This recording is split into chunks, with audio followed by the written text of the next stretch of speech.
देखिए आज का पहला क्वेश्चन है 31 दिसंबर 2018 को बांग्लादेश में हुए आम चुनाव में किस पार्टी को लगातार तीसरी बार बहुमत हासिल हुआ है।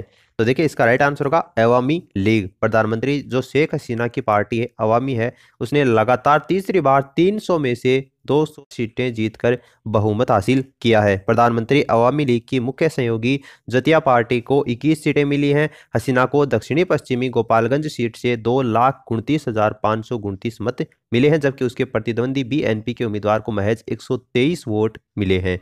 तो अवामी लीग क्या होगा, इसका राइट आंसर होगा। नेक्स्ट क्वेश्चन आपको दे रखा है 9 दिसंबर 2018 को 39वां वार्षिक खाड़ी सहयोग परिषद यानी कि जो जीसीसी है शिखर सम्मेलन कहां पर आयोजित हुआ है। तो देखिए रियाद सऊदी अरब में इसका आयोजन किया गया है। ऑप्शन सेकंड इसका राइट आंसर होगा। नेक्स्ट क्वेश्चन दे रखा है 20 दिसंबर 2018 को संयुक्त राज्य अमेरिका में भारत का अगला राजदूत किसे नियुक्त किया है। तो देखिए हर्षवर्धन श्रृंखला को नियुक्त किया है। ऑप्शन फर्स्ट इसका राइट आंसर होगा।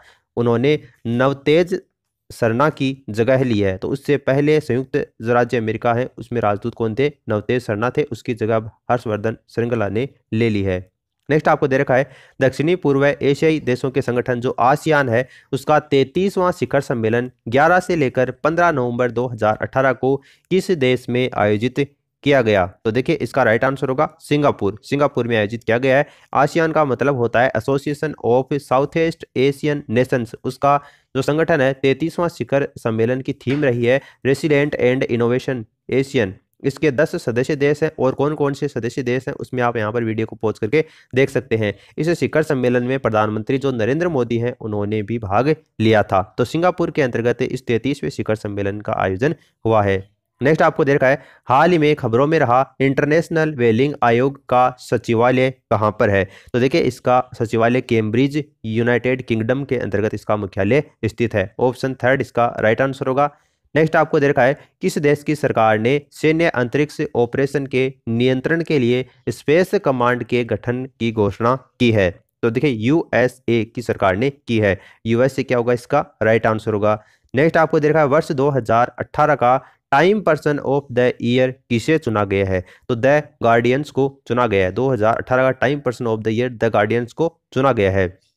टाइम मैगजीन ने द गार्डियंस पत्रकार जो समूह है उन्हें उनके कार्य के लिए एक निशाना बनाया है, जो कि सामूहिक तौर पर वर्ष 2018 का time person of the year चुना है। टाइम पत्रिका ने इसे सच्चाई के खिलाफ हमला करार दिया है। द गार्डियंस समूह में जिन पत्रकारों को शामिल किया गया है उनमें सऊदी अरब का दिवंगत पत्रकार जिसका नाम है जमाल खागोसी भी इसमें शामिल है। ऐसा पहली बार हुआ है जब किसी दिवंगत व्यक्ति को time person of the year के लिए चुना गया है। द गार्डियंस क्या होगा, इसका राइट आंसर होगा। फिर नेक्स्ट क्वेश्चन आपको दे रखा है निम्नलिखित में से किसे भ्रष्टाचार के मामले में 7 वर्ष जेल की सजा सुनाई गई है। तो पाकिस्तान के पूर्व प्रधानमंत्री जो नवाज शरीफ हैं उनको 7 साल की सजा सुनाई गई है भ्रष्टाचार के मामले के अंतर्गत। तो ऑप्शन फोर्थ इसका राइट आंसर होगा। नेक्स्ट दे रखा है 2018 में विश्व आर्थिक मंच यानी कि WEF की वैश्विक लिंग गैप रिपोर्ट में भारत की रैंक कौन सी है। तो इसमें भारत है वो 108वें नंबर के ऊपर रहा है। ऑप्शन फोर्थ इसका राइट आंसर होगा। नेक्स्ट आपको देखा मालदीव के राष्ट्रपति इब्राहिम मोहम्मद सोलिह की दिसंबर 2018 में भारत यात्रा के दौरान भारत ने कितनी राशि का आर्थिक पैकेज देने की घोषणा की है। तो 1.4 अरब डॉलर का आर्थिक पैकेज देने की घोषणा की गई है। ऑप्शन सेकंड इसका करेक्ट आंसर होगा। नेक्स्ट दे रखा है UNFCCC COP24 सम्मेलन का अध्यक्ष कौन था।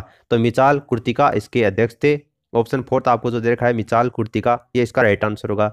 नेक्स्ट दे रखा है 2 दिवसीय G20 शिखर सम्मेलन दिसंबर 2018 में कहां पर आयोजित किया गया। तो ब्यूनस आयर्स के अंतर्गत इसका आयोजन किया गया है। जो इसका आयोजन करवाया गया है, इसका आयोजन में क्या क्या हुआ था इसके लिए मैंने आपको एक अलग से वीडियो प्रोवाइड करवा रखा है। आप हमारी प्ले लिस्ट में जाओगे तो मिस एलेनवेस के नाम से जो फोल्डर बना हुआ है वहां पर आपको वो वीडियो मिल जाएगा। विश्व की 20 सबसे बड़ी जो अर्थव्यवस्था है उसका वार्षिक सम्मेलन 30 नवंबर से लेकर 1 दिसंबर 2018 को अर्जेंटीना की जो राजधानी है ब्यूनस आयर्स वहां पर इसका आयोजन किया गया था। भारत का जो प्रतिनिधित्व है वो प्रधानमंत्री नरेंद्र मोदी ने किया था। अमेरिका को छोड़कर G20 देशों ने जलवायु परिवर्तन पर पेरिस समझौते के क्रियान्वयन पर सहमति व्यक्त की थी। वर्ष 2008 में वैश्विक आर्थिक संकट के समय G20 की स्थापना की गई थी। भारत वर्ष 2022 में G20 जो सम्मेलन है उसकी मेजबानी करेगा। तो ये ध्यान में रखना, करंट अफेयर्स बनता है 2022 में जो भारत है वो G20 शिखर सम्मेलन की मेजबानी करेगा। तो ऑप्शन आपको जो फोर्थ दे रखा है वो इसका राइट आंसर होगा। नेक्स्ट क्वेश्चन आपको दे रखा है 24वां सम्मेलन जो COP24 है 2 से लेकर 15 दिसंबर 2018 को इसका आयोजन हुआ है।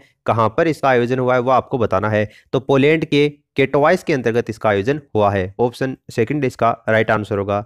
इसके अलावा मैनुअल लोपेज ओब्रेडोर ने किस देश के राष्ट्रपति पद की शपथ ली है? तो देखिए मेक्सिको के राष्ट्रपति पद की शपथ ली है मैनुअल लोपेज ओब्रेडर ने। तो ऑप्शन सेकंड क्या होगा इसका राइट आंसर होगा। नेक्स्ट देखा है किस देश के लोगों ने 24 नवंबर 2018 को हुए जनमत सर्वेक्षण में समलैंगिक विवाह को खारिज कर दिया? तो देखिए ताइवान के लोगों ने किया है। ताइवान क्या होगा इसका राइट आंसर होगा। फिर आपको नेक्स्ट दे रखा है दिसंबर 2018 में भारतीय मूल के अमेरिकी थॉमस कुरियन को किस पद पर नियुक्त किया गया है? तो गूगल क्लाउड के सीईओ के पद के ऊपर इनको नियुक्त किया गया है दिसंबर 2018 के अंतर्गत थॉमस कुरियन को। तो ऑप्शन फोर्थ क्या होगा इसका राइट आंसर होगा। नेक्स्ट आपको दे रखा है किस देश में महिलाओं ने अबाया के खिलाफ व्यापक विरोध प्रदर्शन किया है? तो सऊदी अरब के अंतर्गत किया है। सऊदी अरब इसका राइट आंसर होगा। अबाया मुस्लिम महिलाओं के द्वारा पहने जाने वाला एक काला ड्रेस है जिसे ऊपर से नीचे तक पहना जाता है, जिसके खिलाफ विरोध प्रदर्शन है वो सऊदी अरब के अंतर्गत किया गया है। नेक्स्ट आपको दे रखा है ऑक्सफोर्ड ने निम्नलिखित में से किस शब्द को वर्ड ऑफ द ईयर घोषित किया है? तो देखिए टॉक्सिक को किया है। टॉक्सिक क्या होगा इसका राइट आंसर होगा। नेक्स्ट आपको दे रखा है क्वाड्रिलेटरल समूह के 4 देशों की जो बैठक है वो 13 नवंबर 2018 को सिंगापुर के अंतर्गत आयोजित हुई थी। निम्नलिखित में से कौन सा देश इस समूह के अंतर्गत शामिल नहीं है ये आपको बताना है।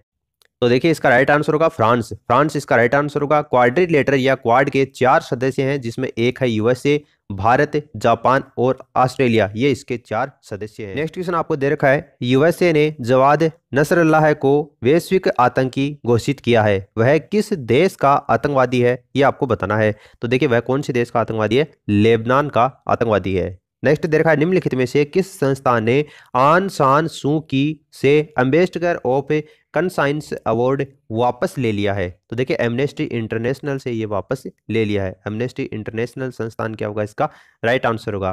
फिर आपको दे रखा है 17वां आसियान आर्थिक समुदाय यानी कि AEC परिषद की बैठक 12 नवंबर 2018 को कहां पर इसका आयोजन किया गया? तो देखिए इसका आयोजन सिंगापुर के अंतर्गत किया गया था। सिंगापुर क्या होगा इसका राइट आंसर होगा। उसके बाद में आपको नेक्स्ट क्वेश्चन दे रखा है पेरिस में 11 नवंबर 2018 को आयोजित प्रथम विश्व युद्ध संघर्ष विराम की 100वीं वर्षगांठ आयोजन में भारत का किसने प्रतिनिधित्व किया था? तो देखिए उपराष्ट्रपति जो श्री M वेंकैया नायडू हैं उनके द्वारा इसका प्रतिनिधित्व किया गया था। तो उपराष्ट्रपति M वेंकैया नायडू क्या होगा इसका राइट आंसर होगा। फिर आपको नेक्स्ट दे रखा है विश्व आर्थिक मंच का ग्लोबल फ्यूचर काउंसलिंग 11 से लेकर 12 नवंबर 2018 को आयोजित हुआ। कहां पर आयोजित हुआ था? दुबई के अंतर्गत आयोजित हुआ था। ऑप्शन फर्स्ट क्या होगा इसका करेक्ट आंसर होगा। फिर आपको नेक्स्ट दे रखा है इंटीग्रेटेड चेक पोस्ट पेट्रोपोल किस सीमा के ऊपर स्थित है? तो देखिए ये कौन सी सीमा के ऊपर स्थित है? भारत और बांग्लादेश की जो सीमा है उसके ऊपर इंटीग्रेटेड चेक पोस्ट पेट्रोपोल स्थित है। नेक्स्ट आपको दे रखा है नीति आयोग के अनुसार जल गुणवत्ता सूचकांक में विश्व के 122 देशों में भारत की रैंक कौन सी है? तो इसमें भारत 120वें स्थान के ऊपर है। जल गुणवत्ता सूचकांक में नीति आयोग के अनुसार 122 देशों की रैंक में भारत की रैंक कौन सी है? 120 नंबर की है। नेक्स्ट आपको दे रखा है 1 जनवरी 2019 को जेर बोल्सोनारो ने किस देश के राष्ट्रपति के रूप में शपथ ग्रहण की है? तो देखिए इसका राइट आंसर होगा ब्राजील। ब्राजील के नए राष्ट्रपति के रूप में जेर बोल्सोनारो ने 1 जनवरी 2019 को शपथ ग्रहण की है। ऑप्शन सेकंड इसका करेक्ट आंसर होगा। नेक्स्ट देखा है माइकल डी हिगिंस ने किस देश के राष्ट्रपति के रूप में ये पुनर्निर्वाचित हुए हैं? तो देखिए इसका राइट आंसर होगा अर्जेंटीना। अर्जेंटीना के राष्ट्रपति के रूप में ये पुनर्निर्वाचित हुए हैं। नेक्स्ट दे रखा है 23 अक्टूबर 2018 को दावोस इन डेजर्ट नामक भावी निवेश सम्मेलन कहां पर आयोजित हुआ है? तो रियाद के अंतर्गत सऊदी अरब में ये आयोजित हुआ है। ऑप्शन सेकंड इसका राइट आंसर होगा। सऊदी अरब के अमेरिकी नागरिक और पत्रकार जमाल खामोशी की हत्या के साये के बीच में सऊदी अरब के रियाद में सऊदी भावी निवेश सम्मेलन दावोस इन डेजर्ट 23 अक्टूबर को आरंभ हुआ। इस सम्मेलन को विश्व के कई नेताओं और व्यवसायियों ने बहिष्कार किया है। तो रियाद सऊदी अरब क्या होगा इसका करेक्ट आंसर होगा। नेक्स्ट आपको दे रखा है 12वां असेम यानी एशिया यूरोप मीटिंग सम्मेलन 18-19 अक्टूबर 2018 को कहां पर इसका आयोजन किया गया? तो ब्रुसेल्स के अंतर्गत इसका आयोजन किया गया था। ऑप्शन सेकंड इसका राइट आंसर होगा।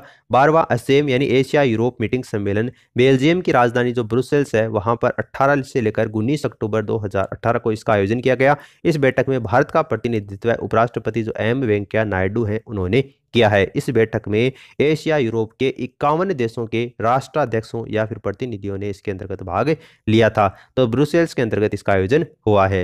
नेक्स्ट आपको दे रखा है, किस देश ने रोहिंग्या संकट के आलोक में म्यांमार की आंग सान सू की दी गई नागरिकता वापस ले ली है? तो कनाडा ने क्या होगा इसका राइट आंसर होगा। Canada is the correct answer.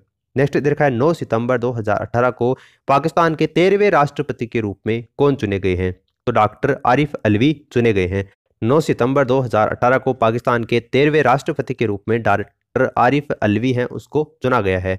तो देखिए दोस्तों, इस वीडियो में फिलहाल इतना ही। वीडियो अच्छा लगा तो इसे लाइक कीजिए और अपने दोस्तों के साथ में शेयर जरूर कीजिए ताकि उनको भी अपनी स्टडी के अंतर्गत बेनिफिट मिल सके। मिलते हैं नए वीडियो में कुछ नए क्वेश्चन के साथ में, तब तक के लिए जय हिंद जय भारत।